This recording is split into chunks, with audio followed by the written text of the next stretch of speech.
Не успеа Бабунски од прва да проигра со Цветковиќ.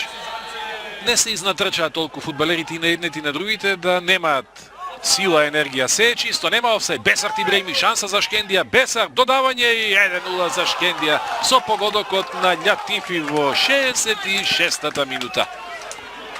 Ниту исконтрираа вардарци претходно, ниту стигнаа навреме да се вратат, се обидоа да направат офсајд, замка на средина од сопственото поле.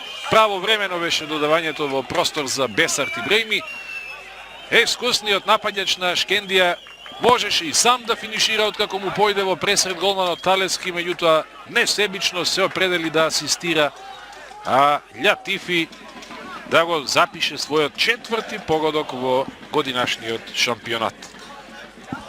67 минута, Шкендија победува против Вардар со 1-0. Еве ја завршницата од акцијата.